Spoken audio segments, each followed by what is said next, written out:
Good day everyone, how you all going? Welcome to day 112 of looking at my bees in my beehive. Now, I won't be feeding the birds now because they've got white cockies about. This is a special video. This is going to go onto all platforms. Going to go into my Facebook page plus videos of Locksport, the best place to live, plus my YouTube page. Now, the reason why I'm putting on all these pages and places, I might put onto also clouds, cloud appreciation side, because there's some nice beautiful clouds here too at the moment as well. So I'll try to cover everything. It's because I'm no longer going to be making my lake videos nor my ocean videos until this virus has been eradicated from our shores, Australian shores. Now I will be making any bird videos if I can, if I can get the right birds there and get enough of the right birds there and feeding and they look good. I can get a nice shot there. I'll try to make some cloud videos from home, and we can see the lake from home if we really look at it if we squint and look at it hard, like a look for a post office, like a postcard view. And we still have this beautiful backyard. Now, the reason why I'm doing this is because I don't have the virus, nor do I want the virus, and nor do I want the mum to get the virus. Too many people are not looking at this seriously enough in Australia. Way too many people. People come here and they think they can just walk around with the dogs and all that and keep the distances. They should have stayed at home in the first place. Don't travel if you don't have to unless it's an emergency. There's people out there putting their lives on the line. Police, ambulance officers, nurses, doctors, and fireys, and so on. Right, they're trying to keep, and also truck drivers trying to keep this country running, and other people like that, and people working at the supermarkets. They're all trying to keep this country running, keep this country going, and help eradicate this virus. These people need our support and our respect. People need to listen and stay home. Because let's say you could go and say, I've got no symptoms whatsoever, but you could be a super carrier, and you could pack your kids up, travel to a place like where we are, and then spread that. One person can potentially spread the virus to 70,000 people. That's one person. Now that is a scary number. Look around the world, look at New York, almost the same population as Australia, and look at other countries around the world and how bad they're dealing with, or not how bad they're dealing with it now, but how bad it is for them. They never put the extreme measures, as I said, the way we should have done at the very beginning of this crisis. At the very first day, right, when this virus was known to the world, I said all Australian, all airports, all countries should close their borders. All countries should close their borders and their airports and put people into mandatory quarantine for a month. All this was going to happen, and I was proven 100% right. Now, for the bulk buyers out there, please don't bulk buy. There's plenty of food, plenty of resources in Australia for every Australian. So stop hoarding. You are potentially people who could cause the virus to spread. If people can't get their food from the local supermarket but they have to travel to other suburbs, there's more chances for them to spreading the virus or getting the virus. What don't you fools understand about that? Okay? And being greedy and using greed and all that is un-Australian. Alright? And as far as I'm concerned, you're worse than rock spiders. Okay? That's my personal opinion. The panic buyers and also the ones who try to use greed. I'm chosen to stay at home and do this because I honestly don't want the virus. Right? Like on a still day, somebody coughed and you walk past that in 5 minutes' time, you could potentially get the virus from the air without even realizing it. Only do the stuff you need to do. Okay? Keep off the streets. If you don't have to travel, don't travel. If you don't have to do your shopping, don't do your shopping. Dog walkers should be staying at home as well. I see people around here walking the dogs. I see other people just walking. People were lying on the beach yesterday. They should be staying in their homes, not coming here, not travelling here, not bringing their potential diseases here. Sorry I've been babbling on for 5 minutes now, but I want to check my bees in that. I'm going to do it without the hood. I hope they're not going to try to have a go at me. But I'm going to make my bee video every day. I'm going to try to put it onto other platforms and so forth. They're quite busy this morning.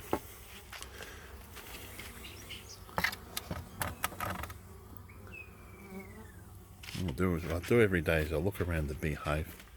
Occasionally I look outside over the fence and see if there's any kangaroos, because I like to lie around over there. And yeah, and just check the beehive, make sure they're okay. Any spider webs I try to eradicate. I noticed that they mostly use the closest entrance when they come in. Very rarely they use the far right hand, this side of the entrance.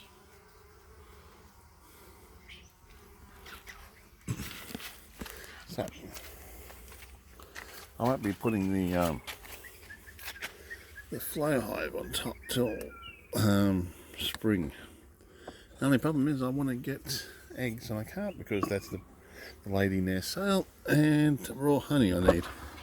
I'm going to have to try and get something online, or maybe look for a battery charger online. So this is what I do every morning. As I said before, I will make a video of this every morning and put it onto those platforms. I'll be taking photos of this as well. I'm going to try not to talk with my head down, because the bees are there too much and they really like, they'll go towards your breath.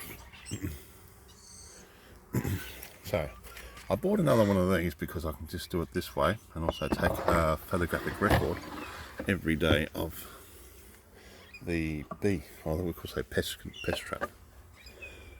So if anything really serious, I have a photographic record of it, not just a video. But they do look beautiful though.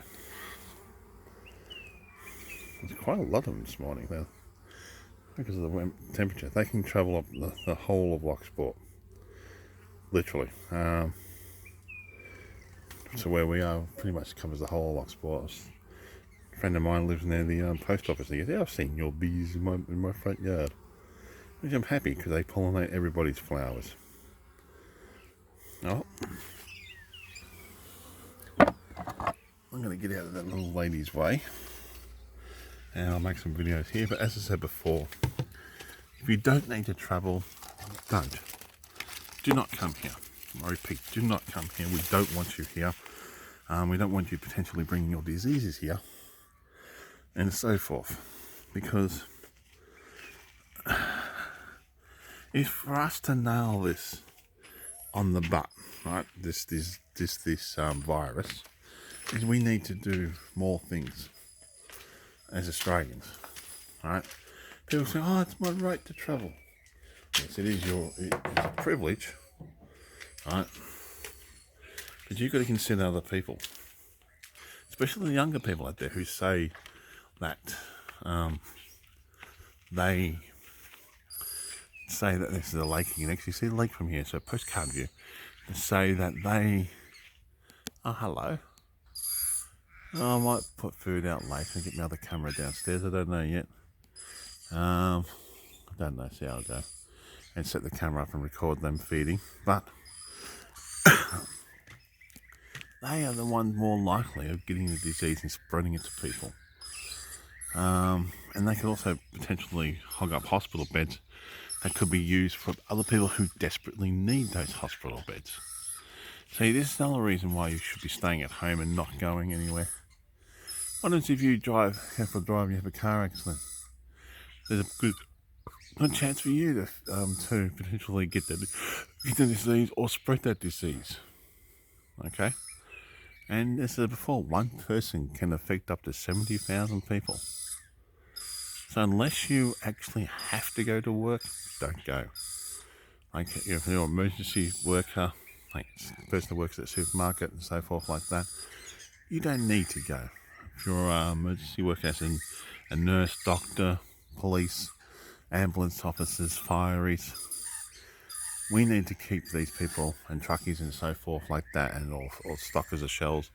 We need to keep these people healthy, right, and keep them functioning so we don't overwhelm our hospital beds for these diseases like they've done in other countries. Okay, and that's another thing you got to look at as well. I've been speaking for 10 minutes about this, and people really do not understand understand how serious this is. We could, as Australians, knock this in the butt within, say, a month or two. No, we're not going to feed another white cockies back. A month or two, one doctor said on TV. Right? But it takes extreme measures to do so. That means mandatory. Everybody should be mandatory who potentially has this disease. The government should be mandatory put them into isolation. Do extreme contact tracing and put those people in isolation for not for 2 weeks or 1 week, at least 3 weeks from the time they find them, and have it set up so the government can control that. All people coming into Australia should be banned, full stop. All planes, airports, all boats, everything should be scanned. That includes Australians staying overseas. Right? You had plenty of chances of getting home way before this. I said to my brother, he was going to go on a boat cruise. I said to him, he'd be fooled to go on a boat cruise. I told him to can it. Because I know how bad this was going to get. Right? He did can it eventually because I think they had no choice. But this is how serious this is. It's spread, I think, to almost every single country in the world. And there's cases that have thousands of people are dying, not like 11 people here in Australia that died. Right? Do we want to get to that point where we have thousands of people dying? Right? Or do we want to see the people that we care about after this virus is gone? Right? That is the question you've got to ask yourself. Right? Like, I'm going to miss my coffee. I'm going to miss my sausage roll I have every day. Right? But I'd rather wait till after this is done and dusted and seeing these people alive at the end of it and getting a sausage roll and a coffee later. Right? But I'm not going to take that risk. I apologise to everybody, but I don't want to have that risk of spreading this disease. And also, if I make my videos, people potentially going to say, "Oh, if he can go outside, we can too." So I'm going to stick to my property unless I have to go out. Other than that, I'm not going to go out because I do not want to spread this disease, encourage other people to spread the disease, or get the disease, or give it to my mother. These are the things I do not want, and I want to see people that I see every day, that I like seeing every day and talking to. I want to see them at the end of this when the virus is completely eradicated from Australian shores. And every Australian should pay heed to this warnings. And every Australian should stay at home unless they have to go out. Okay? I know it's a bit of a strain on people, but if you want to see the end of this, right, you want to come out the other end, a little bit of hardship is nothing. You got food in your tummy, you got TVs, you've probably got the internet. Okay? So that's all you need. Okay, you don't need to go out and meet your friends and all that. You can do that on Facebook. Right? You don't have to go out if you don't need to go out. And yes, the Australian government should be helping more people in Australia. It's good to see that they doubled the dole. It's good to see that they're trying to do some things. I think all mortgages, rents, and bills should be stopped for 6 months. That's my personal opinion. That would help everybody out in Australia, right? Not just the poorest, but also the middle class people and also the rich people. And that will make people's worries a lot less. And please, people, do not panic buy, because you're the ones who could potentially cause this virus to spread, even though you may never have it, because you're panic buying. I've got a lot of different birds so far just standing here. I'm getting bitten by midges as well. So anyway, everybody stay safe, and we shall see you on the other side, I hope. You all have fun, and I hope you like this little video.